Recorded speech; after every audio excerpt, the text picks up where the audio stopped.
Israeli azali kokamba pena bilie ngai nalingi komona Yesu naye manesengo ngolu na Yesu nanjela nalola koyembela ye ikumba esili ngaina bikisami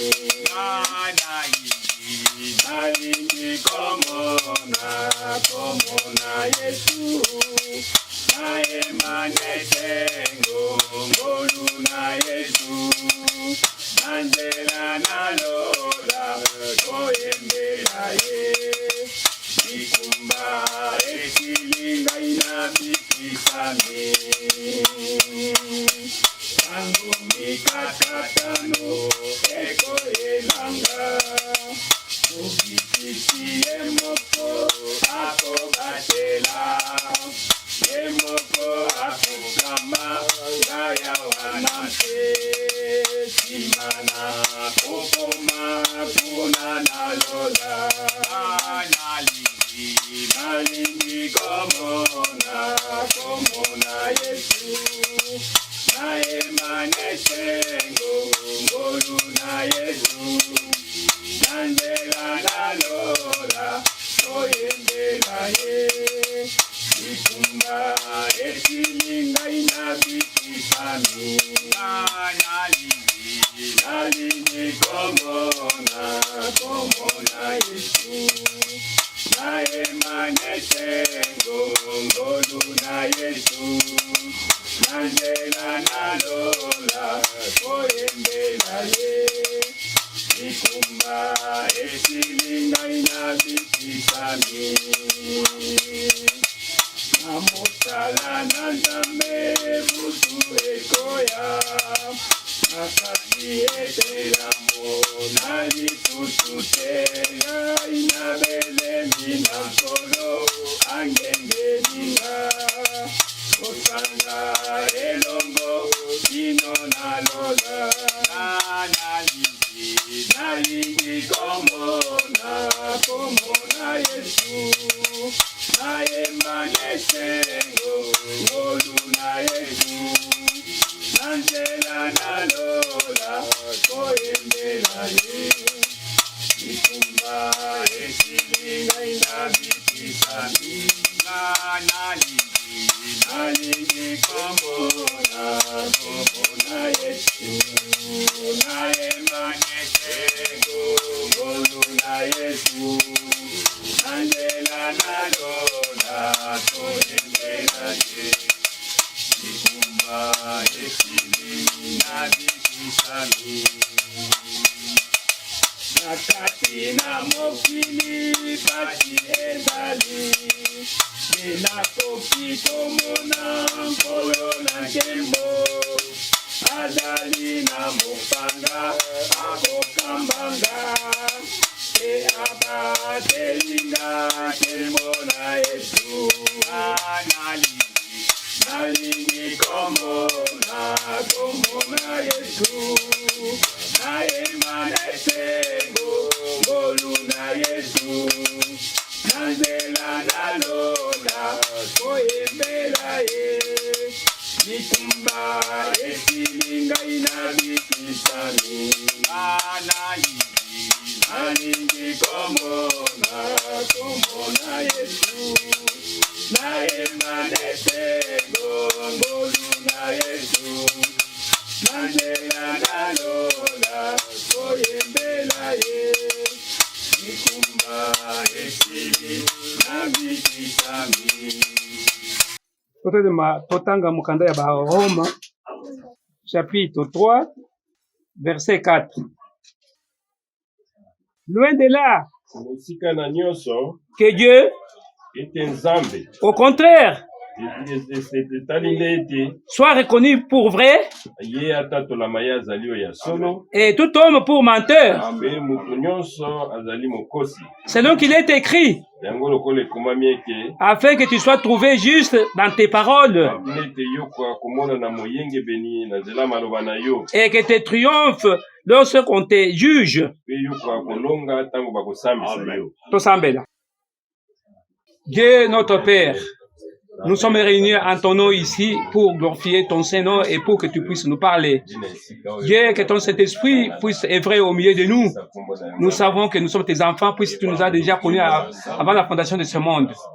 Oh Dieu, que toutes tes promesses puissent se réaliser avec nous, puisque tu es Dieu qui est lié à ta parole, que ta parole demeure avec nous. Nous te prions, Dieu, que tu puisses commencer avec nous et terminer avec nous. Fais-les, Dieu, par ton amour, au nom glorieux de ton Fils Jésus-Christ, nous t'avons demandé. Amen. Amen. Alléluia. Amen. Amen.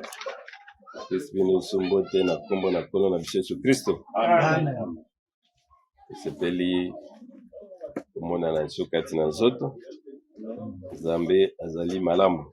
Amen. Totangi écriture moko kitoko ete musika ete Nzambe atatola mayende azali oyo ya solo e ndeko biso nyonso tu tozali bakosi. Kuna yango ekomami ete na tina ete yo akozala bengama moyengemi kati na maloba na yo. C'est-à-dire ete ntango yo ndimi otali condition na yo otatoli ete ngai nazali eloko te. Amen. Liloba na Nzambe bongwani te. Liloba ete liloba na Nzambe ezali ndenge moko lobi lelo pe libela na libela. C'est-à-dire moto na mokili akoki te wuta jardin d'Eden moto azalaki na makoki ata moko te ya kose présente olobi ete ngai nakoki memo etalaki mobeko non kobotama na biso meme na nzela na nzoto ezali lisumu. Amen. Bible bete liloba oyo tozwa Ésaïe chapitre 40 à partir du verset 6 tokotanga tina 8. Mongongo moko ezali koloba ete ngai nakoganga nini? Toute chair est comme l'herbe. Zoto nyonso yango ezali lokola matiti pe pole nango nyonso to ikla nango ezali lokola fleur ya matiti oyo. Wana matiti ekauki pe kwei, wana mupepe ezali koya pe ezali koningisa yango pe bodiebete mutu azali lokola matiti oyo. Amen. Wana matiti ekauki bokonzine nyonso yango ekwei, me liloba na Nzambe ezali kowumela seko na seko. Amen. Ye ne change pas. Liloba na ye ezali kobongwana te pe ezali kowumela biso bato ya mokili, et c'est une grâce o Nzambe apesi biso. Mutu moko akoki te. Bible tatoli ete il n'y a que Dieu seul qui est vrai. Biso nyonso tozali bato ya pamba, biso nyonso tozali na makoki moko te sans secours na Nzambe. Wuta jardin d'Eden wana mutu asalaki lisumu, belobi ete wanami même na bachérubin avec mopanga mpona koempêche mutu azonga lisusu na bomoi na seko. Amen. Amen. Tokokaki te. Lui seul est véritable, lui seul est vrai. Dans Romains chapitre 6 na verset 13 ebongi na biso toyebaka condition na biso atanke bato mpona mutu moko takoka kotombwama alobi ete ngai nazali quelque chose. Na Romains chapitre 6 na verset 23 Bible elobi ete car le salaire du péché c'est la mort. Alléluia. Amen.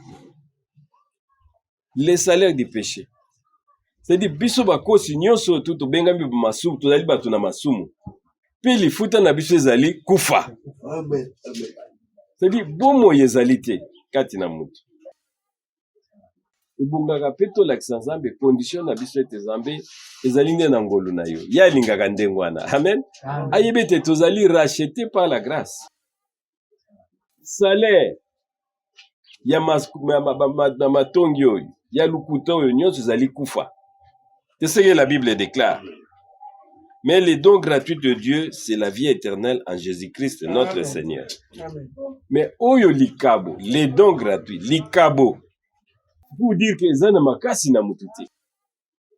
Donc que Dieu a fait à l'homme. Alléluia. Amen. Mais pour na ya sala yango, dans l'acte sur Colossiens chapitre 2, verset 13, la Bible dit, vous qui étiez morts par vos offenses, biso oyo yo tokufaki na nzela ya mabe na biso, pe na kozanga kokata ngenga katikati na nzoto, il vous a rendu à la vie avec lui, en nous faisant grâce pour toutes nos offenses. Alléluia. C'est-à-dire, biso tozalaki, tosi tokufi. Moïnesi azwaki biso nyonso. Awa batato liete, ya pesi biso na nzela na bomoi. Azongisi biso na bomoi. En nous faisant grâce par toutes nos offenses. C'est-à-dire, na mabe na biso nyonso, Nzambe asali biso ngoni. Punete mutoko kakoloba te, tangu bakotelemisa yo devant Nzambe ete ngai nde nakoki. Ngai nde nasali quelque chose. Non, la Bible dit faut yo tatola na monoko na okokoki te. Mezali nde ye. Parce que ye na mwango na ye, na plan na ye, soto koti na mukanda Osée chapitre 13 na verset 14. Osée chapitre 13. Déjà na mwango na ye, na plan na ye asali. Osée 13, 14. Kolasa elobaki yango ete, je les racheterai de la puissance de ce jour de mort. Alléluia. Mutu moko azalaki na makoki. Talobaki te, ngai moko ezalaki deja elaka. Nakoya kosikola bango. Na bukonzi oyo ya kufa. Amen. Je les délivrerai de la mort. Amen. Pona mutu alobaki ce ne ngai toni na makasi nanga. Non, c'est une grâce. Amen. Kola bete nakokangola bango na kati na kufa. Amen. Pe litato likopesa ete o yo kufa mopanga na ezali wapi. Yo evandeli na kufa wapi makasi ya kobebisa na yo.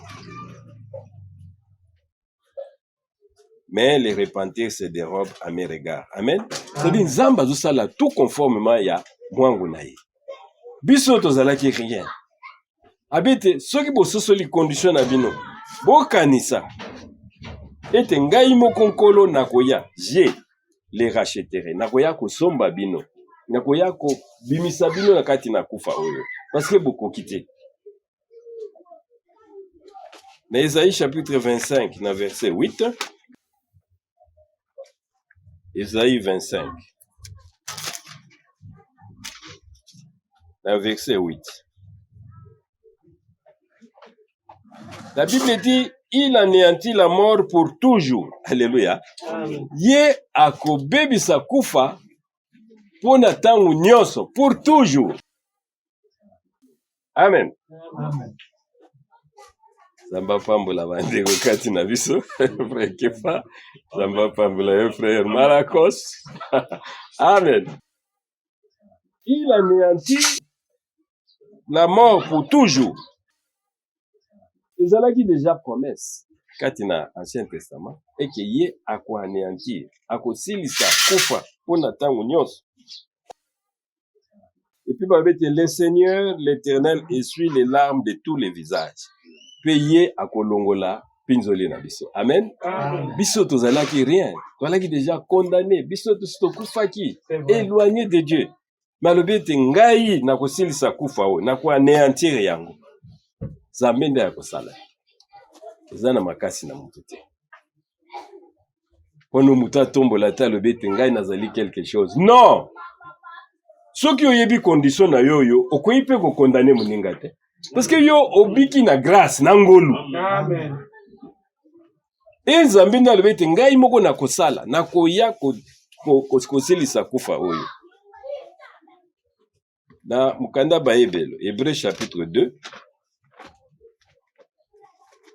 à partir du verset 14. Hébreux chapitre 2, le verset 14.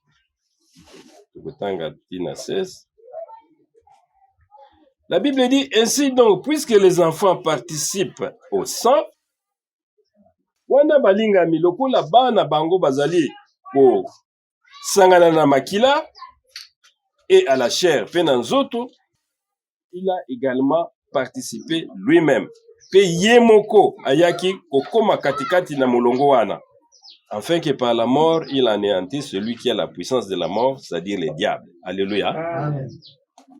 Lokola biso toye na nzela na nzoto, bible te ebongaki pe te ye pe atika nano nzoto na ye na molimo, aya pe na nzoto a participer na ba condition biso tozali na yango. Na tinete na nzela na nzoto akoka ko anéantir ou ezalaki na puissance na liwa, c'est-à-dire kufa. Fallait ye moka koma pe mutu. Alléluia. Moni te Adam azalaki ekelamu, mais Adam azalaki lokola biso te. Zamba si akeli déjà si azalaki oyoyo ayebaki makambo ebele te, ayebaki ne eloko nini elekaka na libumu ya mama na ye te, ayebaki yango te. Ayebaki te ndeni bakolaka pasi nyonso tout. Non, il a été déjà créé par Dieu. Mais ye ayaki akoti na libumu. Amen. Amen. Ayebi pasi nini ezakati na libumu. Abimi. Babete mutolu na ye kangamaki na mama na ye. Bakataki yango. Akomaki mwana, akoli. C'est-à-dire que a participé na makambo nyonso. C'est pourquoi tant que Nzambe to baki na ye a jugé biso, akoko jugé biso selon ye. Na bosembo na ye mutu moko kwa okokati. Amen. Amen. Il fallait que akoma na kati na nzoto. Ayeba bapasi yo tozali na yango. Ozomona te problème mingi to na même na mukili. Oyo epo na nini? Bakozwa mutu oyo aza na expérience na domaine wana te. Bapesi ye bukonzi. C'est ce qui ne marche pas, akosala nini? Yo mweni mutaza commerçant, abambala moko akomi pasteur, bandi koteya. Akoteya nini? Alléluia. Amen. Parce que ayebi wana eza makambo na ye te. Abanda kosala selon ye. Mais yawa balobi ete il fallait aya na nzoto. Alata azwa makila, alata nsuni, pour nete akoka koyeba bapasi oyo biso tozali na yango. A participer na biso. Amen. A participer tokoma na ye, akoma mutu lokola biso. Avant qu'asikola biso. Philippiens chapitre 2, la verset 7. La Bible dit, mais s'est dépouillé lui-même en prenant une forme de serviteur. Alléluia. Yemoko s'est dépouillé. Abitiki na buzambe na ye, azui lo lenge na motu, devenant semblable aux hommes. A commis le la batte. Et paru comme un simple homme. Alléluia. Ye amimoni sami le la motu femme. Mais azalaki nzambe. Babite, il s'est humilié lui-même, se rendra obéissant jusqu'à la mort, même jusqu'à la mort à la croix. Bungaki te yemoko, yemei. Akwa kozala obéissant. Tiba bomaye. Parce que kufa ezalaki na condition moko. Ozana sal, ozana mbeba, ozana mabe, salaire na yo ezali kufa. Et Bible lobete tous son péché. Biso nyonso tuza bato mbulukuta. C'est ce que la Bible tota pas inde kwa tangeli biso. Tous sont des menteurs. Il n'y a que lui qui est vrai. Amen. Et il n'avait pas droit à la mort. Mais on l'a tué. Amen. Amen. Bino bo condamner un innocent. Ça dit que toi-même tu es injuste. Même Satan lui-même devient condamnable. Et Moutou yoyo, même Pilate atato laki que dans cet homme il n'y a point de crime. Na moni nangaye eloko mabete. Mais vous l'avez humilié. Nanko. Et lui-même Satan a brisé la loi. Il est devenu condamnable. Et Bible dit enfin obéissant jusqu'à même à la mort, jusqu'à la mort de la croix. Oyo kufa ya soni. C'est pourquoi aussi Dieu l'a souverainement élevé en lui donnant le nom qui est au-dessus de tout nom. Alléluia. Pinzamba tomboliye. Apesiye kombo eleki nyonso. Mutakanisa ke tazako imilie nkolo kuna na Golgotha. Menzamba zalaki na mwangu na ya zalaki kolanda. Il avait son plan pour l'humanité. Wana espoir a mukili batala kete muto yo tokanisa ki yenda ye mukonzi. Yenda ye ko délivrer biso metande nga zali kokufa.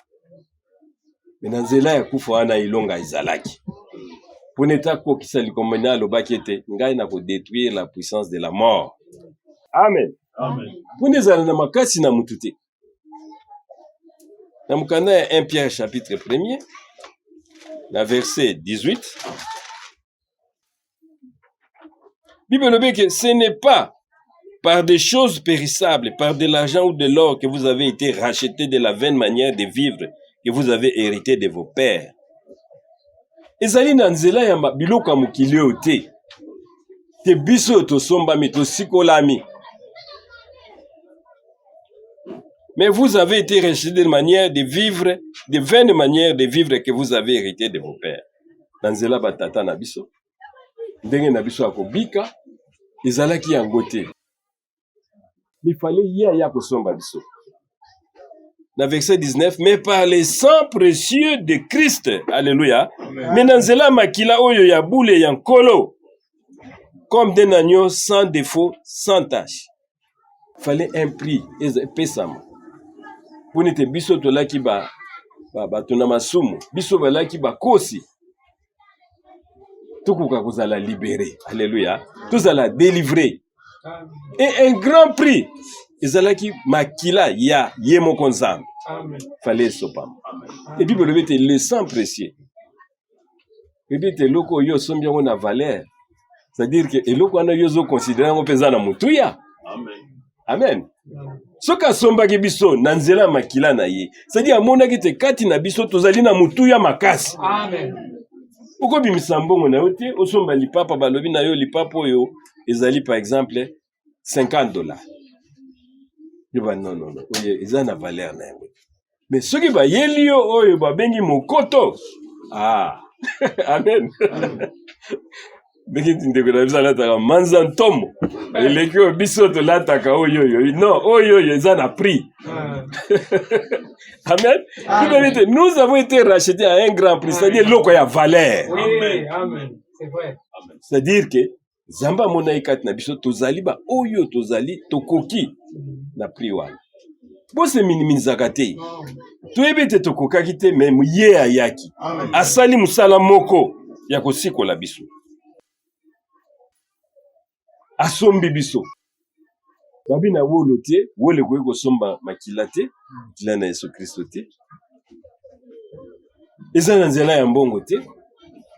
Prix oyo asombaki même Satan koyi kofuta yango te. Impossible. Azongisa oyo nazongiseli yo prix oyo akokoka te.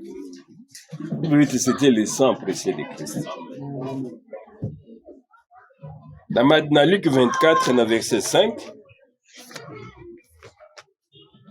Luc 24, dans verset 5. Tokoki kobanda même na premier verset. Bible les premiers jours wana mkola liboso ya ibandeli. Basi bakendaki kuna epai kunda ezali na tongo pe bamemaki malasi makasi bo babongisaki. Bango bakomi wana bamonete libanga eza ya kufungwama. Pe wana bakotaki bamoni nzoto na Yesu Kristo te. Wana bayebaki te tokokanisa nini? Bato mibale babimeli bango, wana balati bilamba na pembe, bango babangaki makasi. Pe bakitisaki elongi na bango na mabele. Pe bango bayebisaki bango balobi ete, pourquoi cherchez-vous parmi les morts celui qui est vivant? Amen. Alléluia. Pona nini bino bozali koluka kati na kufa oyo azali na bomoi. Ye azali lisusu awa te, pona ete ye asekwaki. Amen. La promesse. Ye atake nzambe fallait aya na kati na nzoto a expérimenter loi.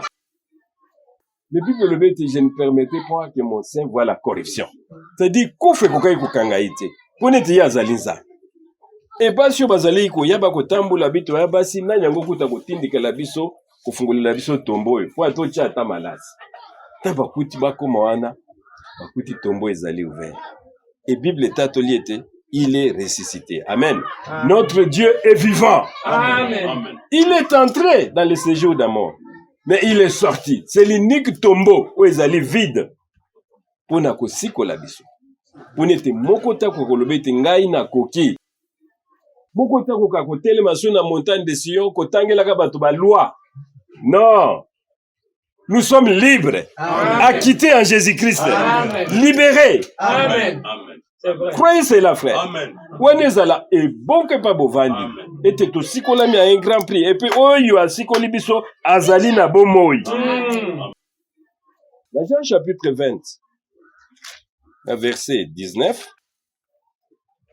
Johan, Bible dit, les soirs de ce jour qui étaient les premiers de la semaine, les portes du lieu où se trouvaient les disciples étant fermées à cause de la crainte qu'ils avaient des Juifs, Jésus vient se présentant au milieu d'eux et leur dit, la paix soit avec vous. Amen. Babete na pourquoi? Yalise kwa na Yohana. Wana bango bavandaki kati na bandako bakangi ba porte na bango ba yekoli. Babete Yesu aye kati na bango. Amimoni ici pona kolobete je suis au milieu de vous. Amen. Et au verset 20, et quand il lui dit cela, il leur montra des mains et son côté. Leurs disciples firent dans la joie en voyant le Seigneur. Était réellement azali nzambe. Bamona kindeke babaki ne kulus. Bamona kindeke bakundie. Aya wawa abimeli bango. Ko témoigner que je suis vivant. Amen.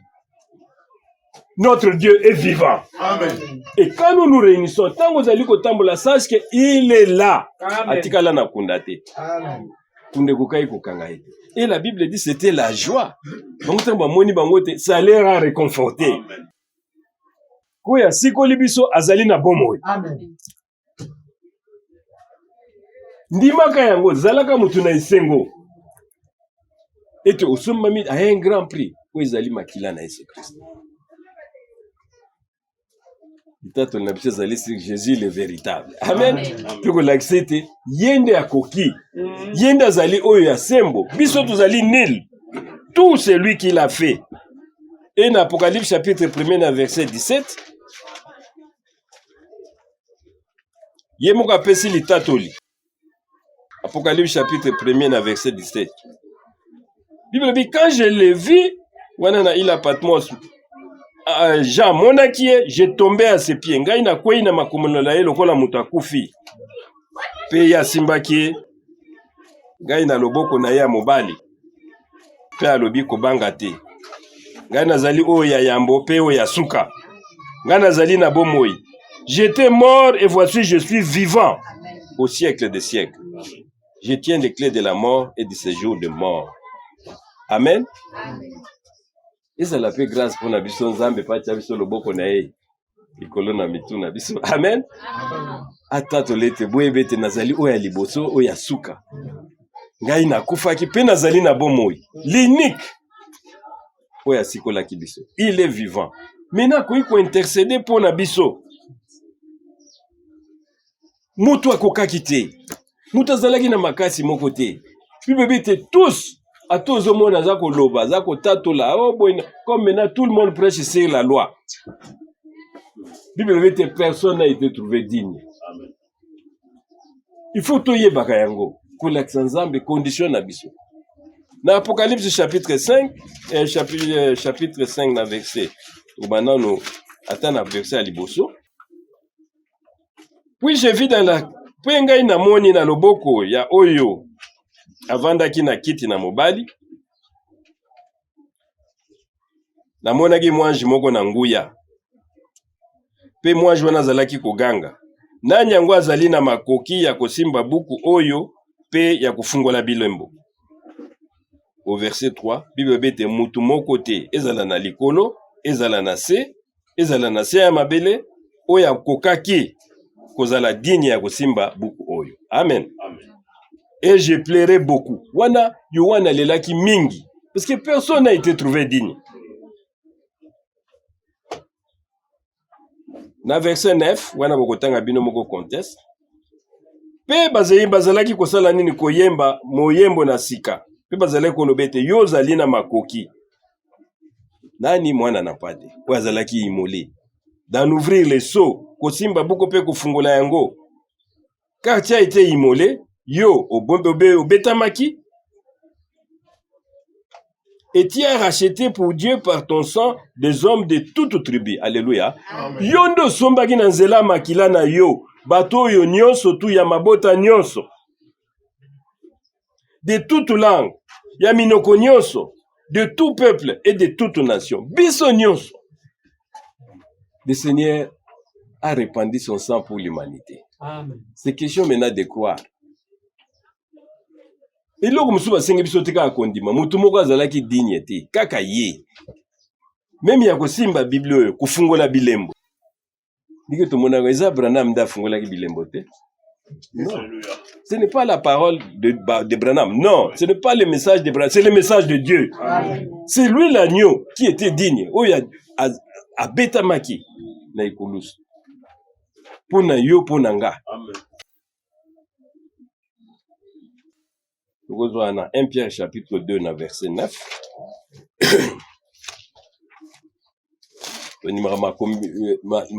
Matia nabiso evanda sir makomi. Prenez à penser nabiso ndete to ali ko transmettre. Amen. Amen. 1 Pierre chapitre 2, verset 9. Bible dit, vous au contraire, vous êtes une race élue. Binonde bozali libota oyo eponami.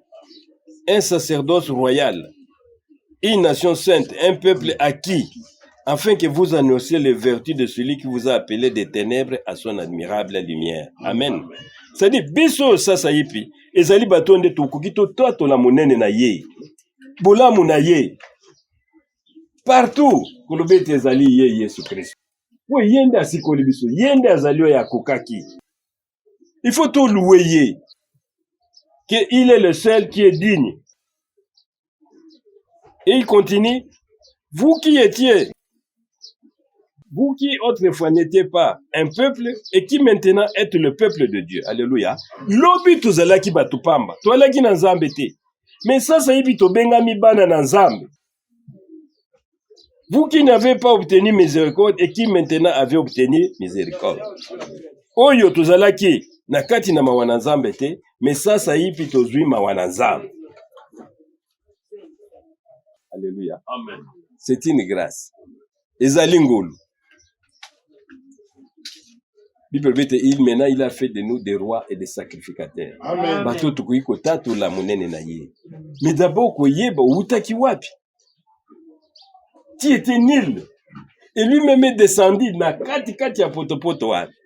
Et lui souvent le dit lelo yame bimena po potopoto ya mayawa.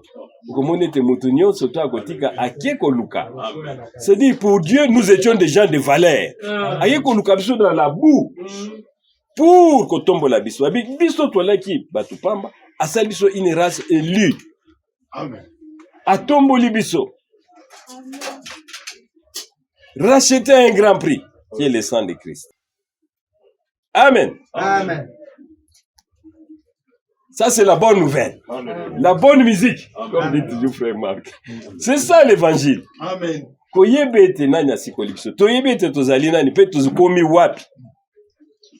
C'est pourquoi il faut tout canisa d'abord peu dans la socialité. Alléluia. Bon, bazar encore des prisonniers. Il est nzambe asala bango grâce. Amen. Ba kwa koyoka musique ya kitoko boy. Amen. La bonne musique.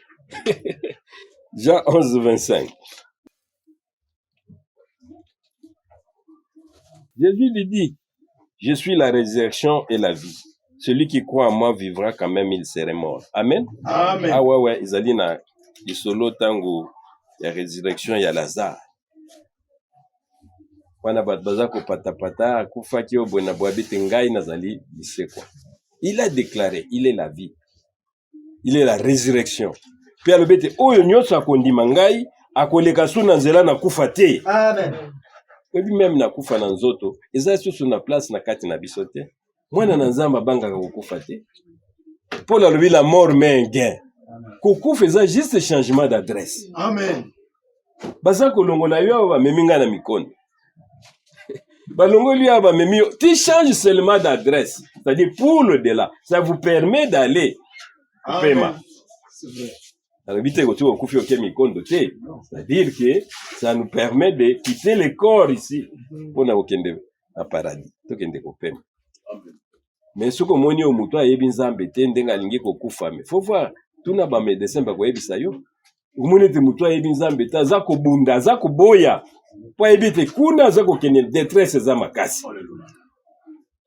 Mais tant que vous allez katikati na Kristo, oyebi te biloko wana nyonso tout pour moi c'est vain.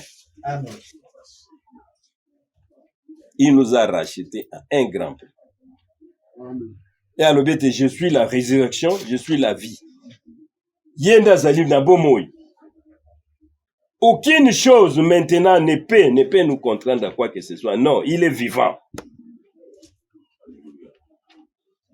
Amen. Amen. Et tant que Yesu c'est quoi qui amoni sama ipe na bande kumususu. La Bible dit il s'est fait voir même à 500 frères à la fois. Pas yebisi, basi alobete allez dire à mes frères.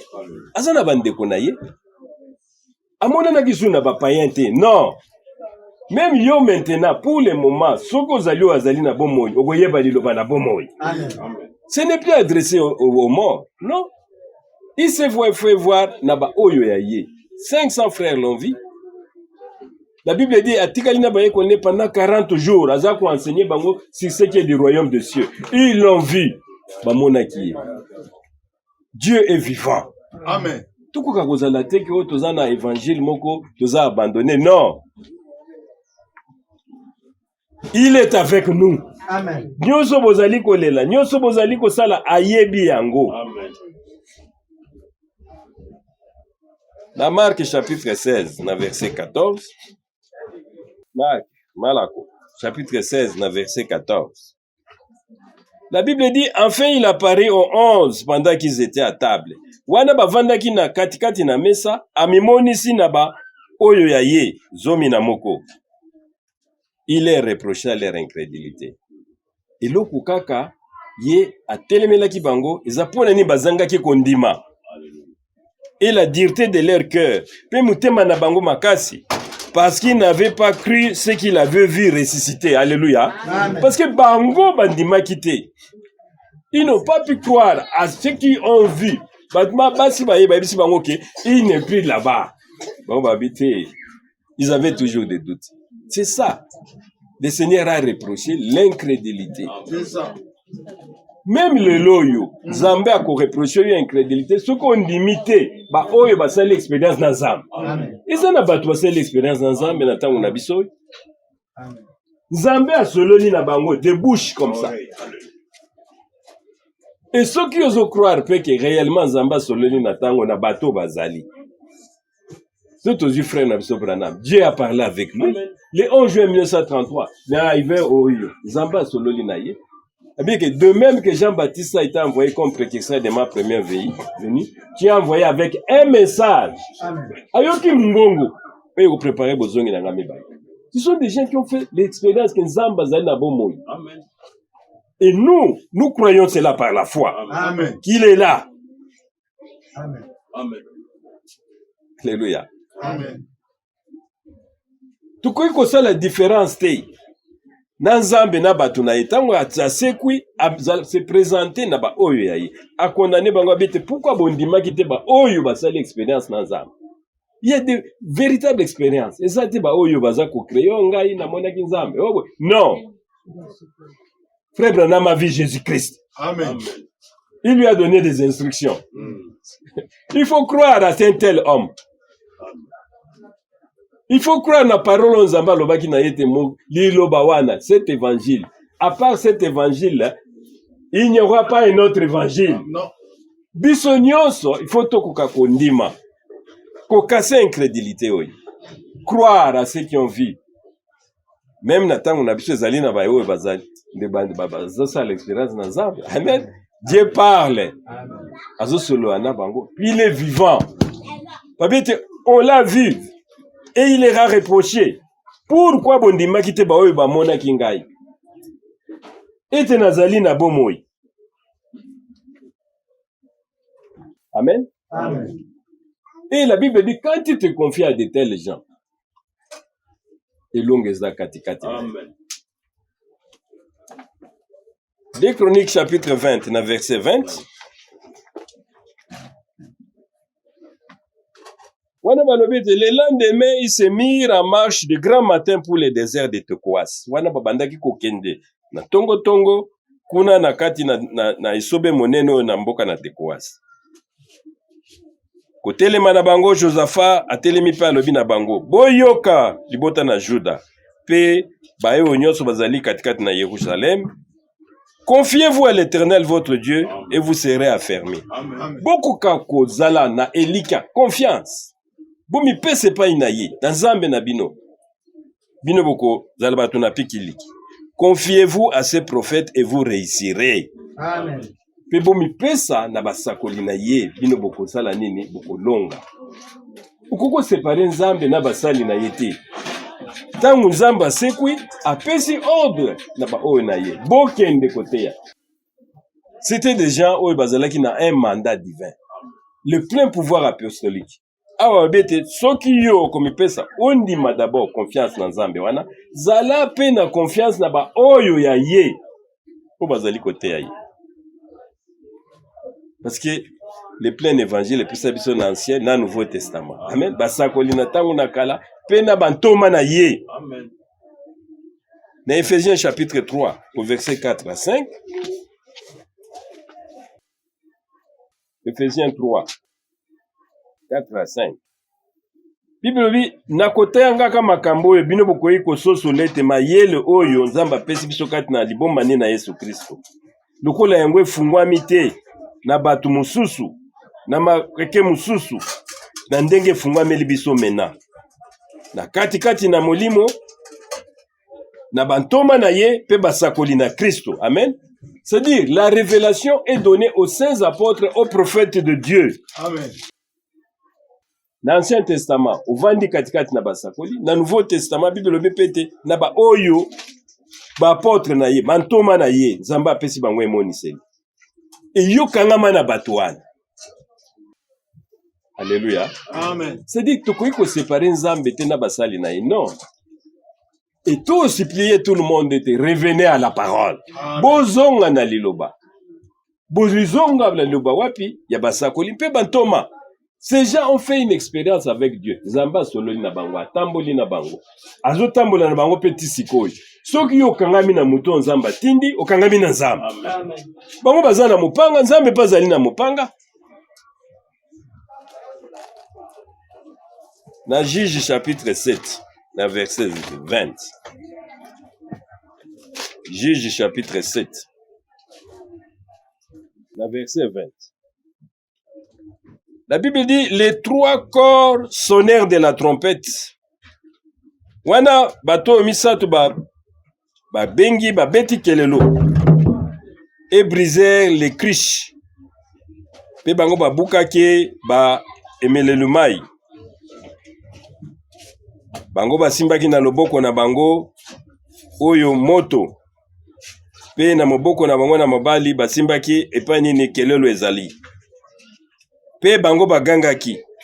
Mopanga ezali pona Yahweh et pe mopanga ezali pona Gédéon. Alléluia. Amen. Il y avait le paix de l'Éternel. Botomo yete musalo Nzamba salaki ezalaki na nzela mopanga alongaki.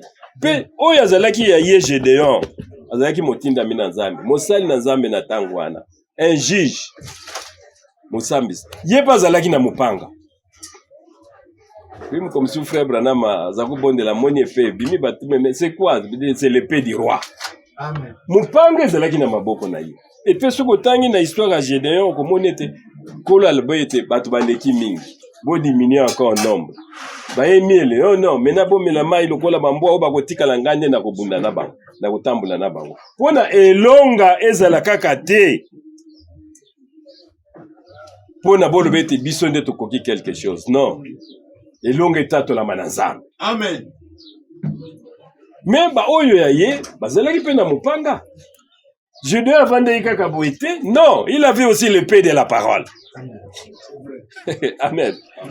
On ne peut pas séparer Dieu et ses envoyés et ses serviteurs. Non. Tant yo kangami na bato ba une expérience na Nzambe, yeba ke yo poko sala la même expérience wana. Ezate batwana nde bafungoli yo mayele te non. Tout c'est le Saint-Esprit qui fait ça. Nyonso. Dans Jérémie chapitre 2, dans verset 12. Jérémie chapitre 2, dans verset 12. La Bible dit, cieux, soyez étonnés de cela, frémissez d'épouvante et d'horreur, dit l'Éternel. Babete, lola, binobo tatula, pebo babozal na bobangi, car mon peuple a commis un double péché. Libota nangai et sali masumu mibale. Ils m'ont abandonné, moi qui suis une source d'eau vive. Babosa ningai o nazali et pas ni maya peto zali kobima. Pour se creuser des citernes crévassées qui ne retiennent pas d'eau. Bango baki kusala mabulu oyo ezali ko bomba maite. Amen. Tout le monde a été où ezalaki rocher frappé. Ouais, betamaki kuna na désert, c'était Jésus-Christ. Yenda zali ko bimisa mai ya malamu. Bible bete libota et bosa ningai. Voilà ce que le peuple a commis. Ils sont allés plus en Babylonie. Kula ebisa bango te bino moko bozali ko kota na bokomi na Nzambe te. Bozali ko empêcher ba misusu ba kota. Na ba fausse doctrine. Bazali ko apporter les bases. Boke ko sala mabulu oyo ezali ko sengete maye ko kakobimati. Le Seigneur demande que tous puissent revenir au Seigneur. Amen. Bazongela nkolo. Et pas inini maye ya bomo ezali ko bima. Mon peuple m'a abandonné. Ils se sont fait de foules de docteurs. Basali ba oyo ndenge na bango. Mais la vie est dans la parole. Amen. Il n'y a que la parole de Dieu qui demeure éternellement. Et cette expérience ya bato yo ya mukili ote. Non, ils sont sans Dieu dans le monde. Et Paul a qui encore approfondir dans Colossiens chapitre 4 dans verset 2. Pour ne relaxer si ma basali oyo basali pe mususu bazali. Colossiens chapitre 4, dans verset 2. Bible lobi, persévérez dans la prière. Binobo ume la makasi kati na losambo. Veillez-y avec action de grâce. Bopeta la kamakasi na kotato la kana oyo ba kopesaka ba mabambu mabonza. Priez en même temps pour nous. Alléluia. Yazalaki motinda minanzambe ya age ya Éphèse. Mais awa le bien te prier en même temps pour nous. Tikete bobon de la paix nabiso aibaki tazali ye mon côté. Mais c'était lui que Dieu a dit je vais t'envoyer de ville en ville. Malbete bobon de la pona à côté si nabiso nakate ministère ya bato nyos bazalaki kotangula na ye elongo. Il continue, que Dieu nous ouvre une porte pour la parole. Et Nzambe afungole la biso. Ezalai kaka yemoko Paul te. Abete biso nyo sotu basali na Nzambe. C'est-à-dire Nzambe azali na basali na ye partout. Amen. Mais pour nous benga musali véritable na Nzambe ozali kote kangama na muto yo asali expérience na Nzambe. Oui, à ce réellement Jésus-Christ est vivant. Jésus-Christ est ressuscité. A expérimenté Nzambe. Amen. Mais Moutouana Zali est mon côté. Abete Bobonde là. Paul, dans AGFS, alobete prier pour nous. Bisognos. En sorte que je puisse annoncer le mystère de Christ pour lequel je suis dans les chaînes. Alléluia. Abete Ngai. Pona mena ampesi yemoko. Bobonde là. Pona yepe. La tinete akuka kotato la. Mystère. Katina Christ. Mystère mounene zali, qu'on savait que Dieu était en Christ, réconcilier le monde avec lui-même. Abete biso photo tato la yango. Mais sengete bobonde la. Nazalinga imo kote kati na musala. Lelo ezali likambo ko monete même na ba monde ya message, ezaka ko monde babi to cha bande tel boy to yoka boy. To tala boy. Non. Misusu ba ministère tikali kaka ba yoka ka ba banda prophète. La Bible dit il y a diversité de dons. Makabuza nakati na molimo na Nzambe kukanga molimo na Nzambe te. Nzambe azali na ba makabu apesi moko na moko. Musakoli ya komaki na Kinshasa te. Mais il y a des gens qui ont amené ce message. Tina Kinshasa. Et Bible yema etatolia wapona ete apôtre alobete pour annoncer le mystère de Christ. Il faut que molimo ekuka ko conduire yo ozwa la révélation, même révélation ezalaki pa ya prophète. Eza na kati na makasi na mtu. C'est l'esprit qui doit faire ça. Amen. 1 Corinthiens chapitre 12, verset 4.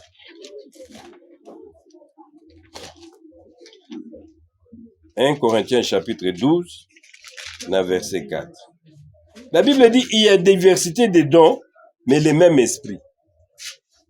Mulimo moko wana ezali kokabola.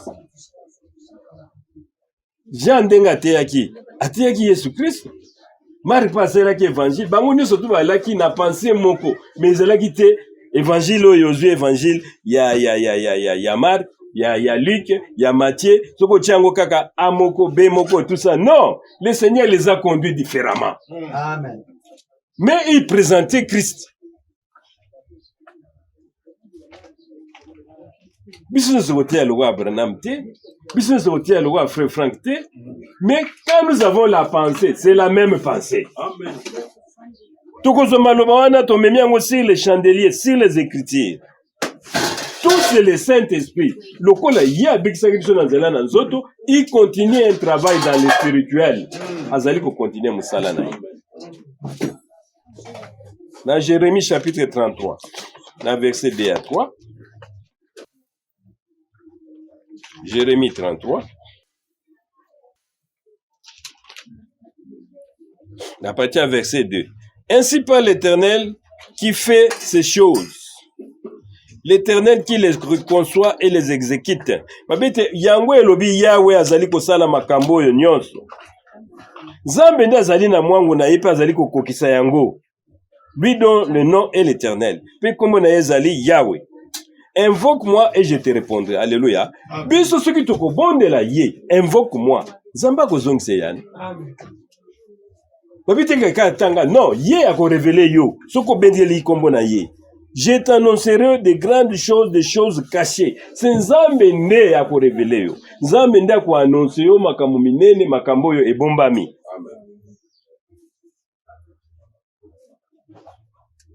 Amen. Amen. Des choses que tu ne connaissais pas. Makambo ebombana ko yo yebiango. Invoque-moi. C'est-à-dire de barbete to bondela pona basali na Nzambe, to bondela ka pepe Nzamba fungola biso emoniseli. Dieu va nous ouvrir comment est la parole? Tant que tu as kotanga ba Biblia, compréhension ya Biblia ekozala conformément na mundenge mosako la zwaki, de conformément na ndenge ndeko na biso frère Frank Azawaki, mais diversité de dons. Zamba zo sengete sagesse en toutes choses par le Saint-Esprit. Ndenga bandaki musala na ekuna na Golgotha, azo continuer ko travailler même spirituellement dans l'esprit. Basali na ye bazali,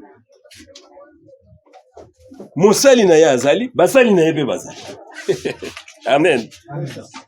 Esaïe 48, na verset 6 à 9.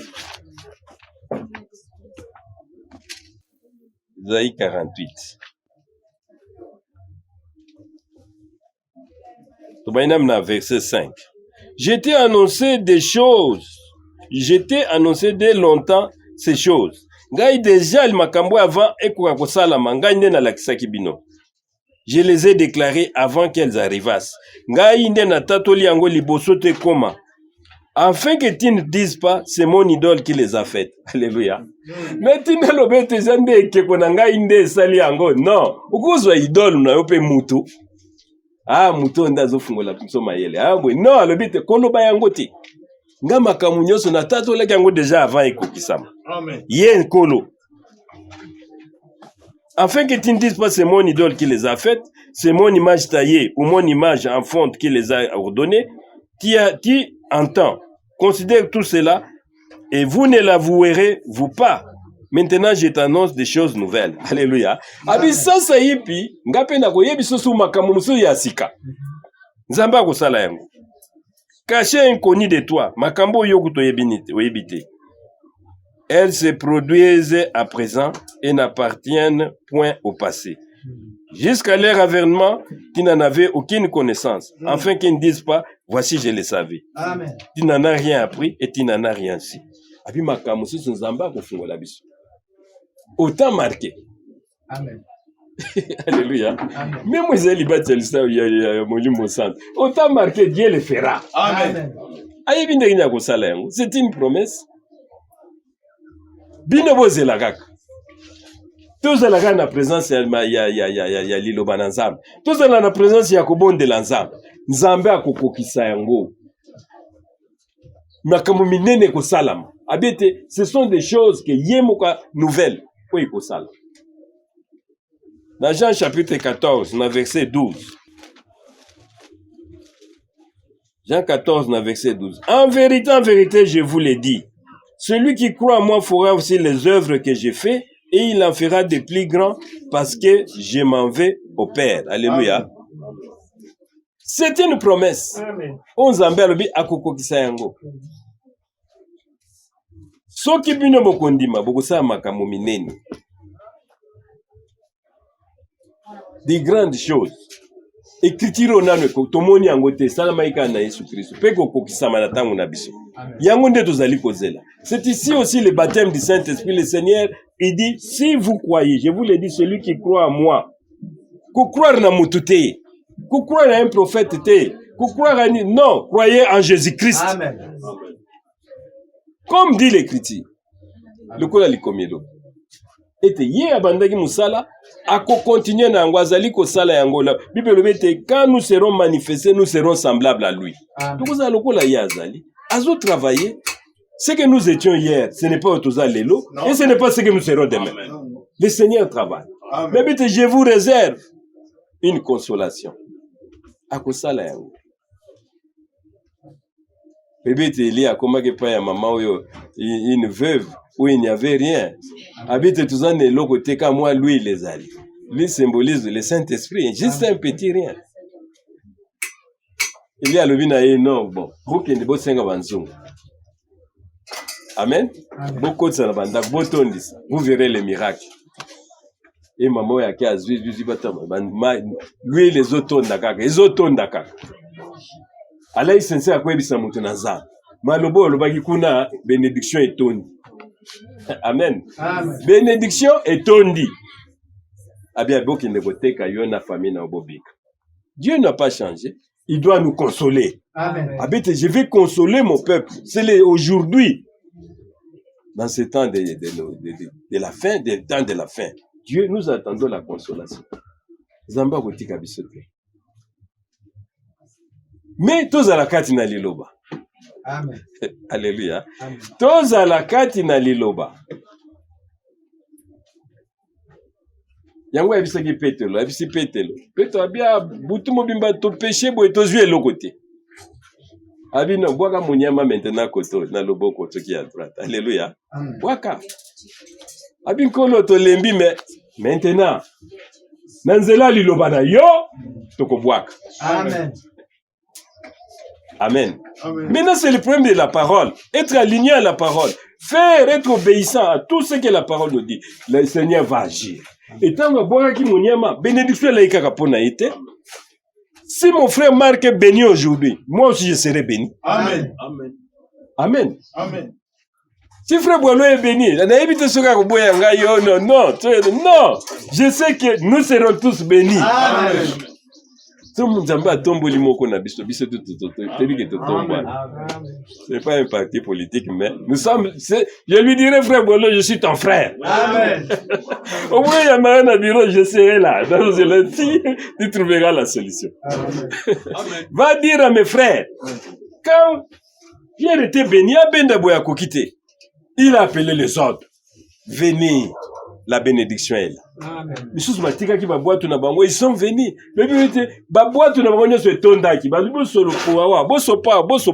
Parce qu'ils étaient maintenant dans la parole. Amen. Frère, le moment où nous sommes maintenant, ce n'est plus un moment de blague. Nous avons atteint le virage. Yes, sir. Sortez de Babylone. Oubliez les manteaux des Babyloniens. On a mes matins, moi, non, yakaka kandengo yo ozali. Amen. Seigneur alingi ataye yo à son image. Amen. Et il le fera. Amen. Amen. Tout le monde est dans Psaume 114.